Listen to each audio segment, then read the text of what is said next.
Hello friends, नमस्कार। BK competition classes में आपका हार्दिक स्वागत है। मैथ्स की जो बीएससी फाइनल ईयर्स हैं, पेपर थर्ड डिस्क्रीट मैथमेटिक्स की सीरीज चल रही है, जिसमें हम एक एक करके क्लास फिफ्थ लेक्चर पर पहुंच गए हैं। अभी तक हमने चैप्टर फर्स्ट लगभग आज लास्ट क्लास है। आज चैप्टर फर्स्ट और चैप्टर सेकंड हो जाएगा। उसी के तहत यूनिट फर्स्ट पूरी कंप्लीट हो जाएगी। उसके बाद हम यूनिट सेकंड पर आ जाएंगे। आज ही कुछ बेसिक बता देंगे और कल से उसके थ्योरम स्टार्ट हो जाएंगे।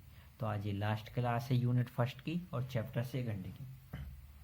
तो आइए, मेरा उद्देश्य क्या है। मेरा उद्देश्य सिंपल सा है कि आपको एग्ज़ाम पॉइंट ऑफ व्यू से जो मोस्ट इम्पोर्टेंट क्वेश्चन उनको कंप्लीट करा दें। इसके साथ ही हर मेथड जो चैप्टर में इम्पोर्टेंट है उस मेथड को करवा दें, क्योंकि आप भी जानते हैं मैथ में तो ऐसा फिक्स है नहीं कि यही क्वेश्चन आएगा। मेथड फिक्स है कि हाँ ये मेथड आएगी। जैसे हमने आपसे कह दिया एक तुल्यता संबंधित क्वेश्चन आएगा तो आएगा। अब कौन सा क्वेश्चन आएगा, नंबर चेंज करेंगे क्या करेंगे, ये नहीं कह सकती। तो आप अगर आप मेथड बन जाती तो क्वेश्चन आंसर करने में कोई प्रॉब्लम नहीं जाएगी। ऐसे ही अब हम कह रहे हैं एक प्रश्नमान्य रूप से क्वेश्चन आएगा तो आएगा। तो अब आपको क्या समझनी, इसकी मेथड समझनी है।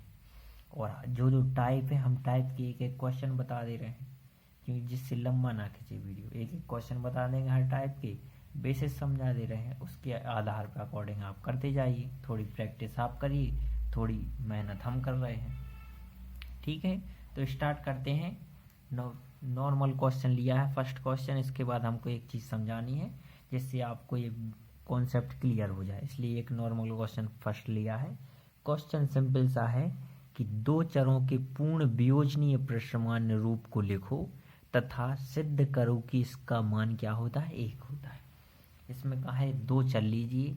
दो चर हम एक्स वाई मान सकते हैं, आप ए बी मान सकते हैं, कुछ भी मान सकते हैं, पी क्यू मान सकते हैं। ज़्यादातर लोग एक्स वाई मानते हैं तो हमने भी एक्स वाई मान लिया। दो चर ले लिया। वियोजनीय प्रश्नमान्य रूप को लिखो। हमको यही समझाना है आपको, वियोजनीय प्रश्नमान्य रूप क्या कहलाता है।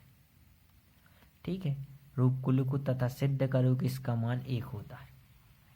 तो हम इस क्वेश्चन पर आएंगे, लेकिन इससे पहले हम दो इम्पोर्टेंट चीज़ आपको बताने जा रहे हैं जो जिससे आपकी मेथड क्लियर हो जाएगी। तो चलिए सबसे पहले उसको देख लेते हैं, फिर हम इसी क्वेश्चन पर आएंगे और फिर ये आराम से बन जाएगा आप पर। देखो, आपको क्वेश्चन दो टाइप के मिलेंगे। एक मिलेगा आपको वियोजनीय प्रश्नमान्य रूप का और एक मिलेगा संयोजनीय प्रश्नमान्य रूप का।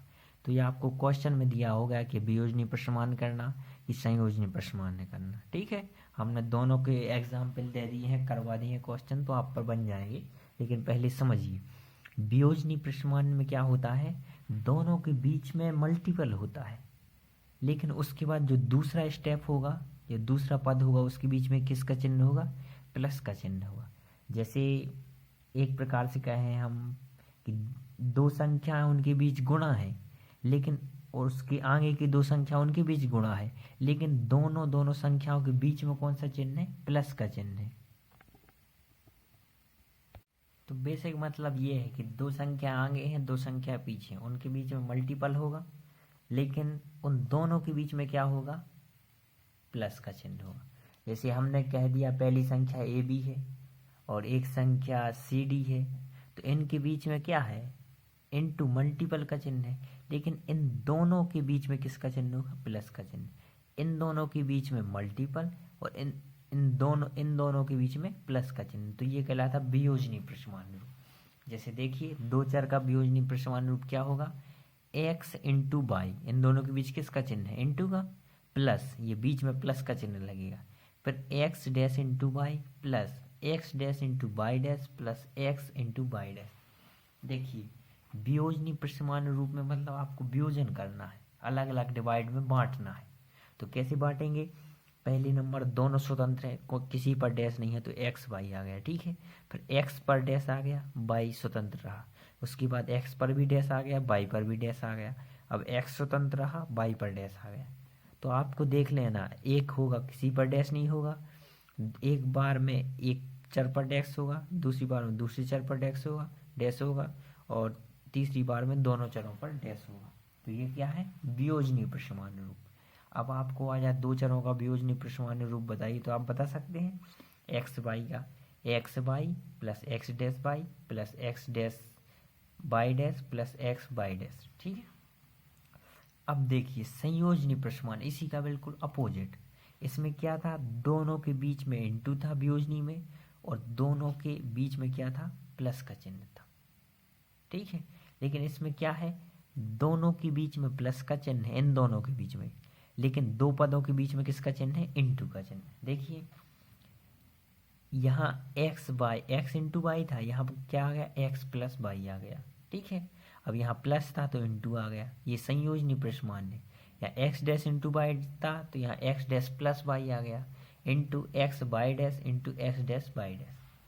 यही यही है, लेकिन क्या अंतर आ गया, प्लस की जगह इंटू, इंटू की जगह प्लस, ये अंतर है।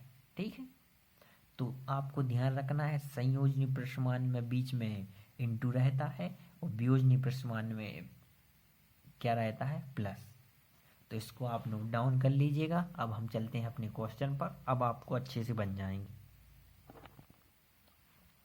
देखिए, तो क्वेश्चन था कि दो चरों के पूर्ण वियोजनी प्रसमान्य को बताना। तो वियोजनी प्रसमान्य की बात आई तो कौन सा सूत्र लगेगा, ये वाला फॉर्मूला लगेगा। तो अब आपको जब ये मालूम होगा कि वियोजनी प्रसमान्य में ये लगेगा, तभी आप लिख पाएंगे, क्योंकि क्वेश्चन में तो दिया नहीं है। अब प्रूफ क्या करना है कि इसका मान क्या होता है, एक। तो आइए प्रूफ करते हैं। सो सिंपल, अगर आप पर ये बन गया कि x into y plus x dash into y plus x dash into y dash plus x into y dash. अब देखिए यहाँ वाई है, यहाँ वाई है, तो वाई क्या आएगा, कॉमन। तो यहाँ क्या बचा, एक्स प्लस का प्लस, और यहाँ क्या आ गया, एक्स डैश प्लस लगाया। यहाँ बाई डैश कॉमन है, यहाँ बाई डैश कॉमन है, तो बाई डैश क्या ले लिया, कॉमन। यहाँ क्या बचा, एक्स डैश, यहाँ क्या बचा, एक्स। अब आपने ये एक चीज़ पढ़ी होगी कि A plus A dash equal to 1 होता है। पिछली क्लास में जो 4th लेक्चर था उसमें बताया था हमने, बेसिक में आपको पूरे फॉर्मूला भी बताए थे, तो आपने उसको देख लिया होगा। तो वहाँ पर हमने बताया था कि A plus A dash equal to 1 होता है। तो एक्स प्लस एक्स डैश बराबर क्या हो जाएगा, 1। तो अब 1 का वाई में गुणा करेंगे तो क्या आएगा, वाई। 1 का वाई डैश में गुणा करेंगे तो क्या आएगा, वाई डैश। फिर वही formula a plus A dash equal to 1। ये आपको ऐसे लिखने हैं, बताने हैं एग्जामिनर को, हाँ हम पर सूत्र याद है, यानी कि नंबर मिलते हैं क्योंकि। ठीक है, तो ये 1 प्रूफ हो गया, सिंपल सा था। ये वियोजनी प्रसमान्य का हो गया। अब आइए एक संयोजनी प्रसमान्य का देख लेते हैं। आइए क्वेश्चन है, निम्न को संयोजनी प्रसमान्य रूप में बदलिए। तो संयोजनी प्रसमान्य रूप में बदलना है, तो क्वेश्चन है एफ एक्स वाई जेड, या 3 उसमें है। ठीक है, यहाँ पर क्वेश्चन है x plus y into x dash plus y dash. अब देख क्वेश्चन में है एक्स वाई जेड, और यहाँ पर है एक्स वाई और एक्स डैश वाई डैश। तो हम इसको 3 रूपों में बदलेंगे। तो एक्स का फॉर्म है, वाई का फॉर्म है, जेड का कोई फॉर्म नहीं, तो प्लस 0 कर दिया। 0 में कोई डिफरेंट तो आ नहीं रहा। ठीक है, into x dash plus y dash plus 0 कर दिया, यहाँ भी कोई प्रॉब्लम नहीं। देखिए हमने, आप थोड़ी कल ही लेक्चर 4th देखेंगे, उसमें हमने एक आपको फॉर्मूला बताया था, A into A dash equal to क्या होता है, 0। A plus A dash equal to 1 होता है, लेकिन ए इंटू ए डैश क्या होता है, 0। तो हमने 0 पर क्या लिख दिया, जेड इंटू जेड डैश। अब क्वेश्चन आएगा कि जेड इंटू जेड डैश क्यों लिखा, एक्स इंटू एक्स डैश लिख देते, वाई इंटू वाई डैश भी लिख देते। जेड इंटू जेड डैश इसलिए लिखा क्योंकि एक्स का पद है, वाई का पद है, जेड का पद नहीं था, लेकिन तीनों पदों में हमें चाहिए तो हमने जेड का पद ले लिया है, 0 का मान रख के। ठीक है, ऐसे हमने यहाँ पर किया x dash plus y dash plus z into z dash. यहाँ तक आपको कोई प्रॉब्लम नहीं होनी चाहिए। देखिए अब क्या होता है, मल्टीपल कैसे होता है इसमें। इसका मल्टीपल ऐसे नहीं होता कि एक्स का इसमें गुणा करो तो एक्स डैश, एक्स का x y dash, x z into z dash, ऐसा नहीं होता इसमें।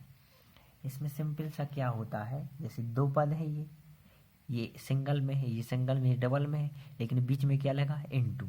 तो एक बार ये आ जाएगा, एक बार जेड हट जाएगा और ये आ जाएगा, समझ रहे हैं ना। एक बार एक्स लिया, वाई लिया, इसको लिया, ठीक है, पहली बार में ये आ गया। दूसरी बार में इसको नहीं लेंगे, एक्स लेंगे, वाई लेंगे, इसको ले लेंगे, ये कहलाता है गुणा। ये संयोजनी प्रसमान्य में इसका यूज किया जाता है। तो हमने ये किया है, एक्स लिया, वाई लिया, जेड लिया, पहला फॉर्म बन गया, इंटू लगाया, एक्स लिया, वाई लिया, जेड डैश लिया, दूसरा फॉर्म बन गया। इस प्रकार इसी में भी करेंगे, एक्स डैश लिया, वाई डैश लिया, क्या लिया, जेड, इंटू लगा x dash y dash z dash, ठीक है। और यही प्रूव करना था, तो प्रूव हो गया। सो सिंपल, कोई प्रॉब्लम नहीं है। अगर कोई प्रॉब्लम जाए तो आप कमेंट करके बता सकते हैं, हालांकि इसमें कोई प्रॉब्लम नहीं जाएगी आपको।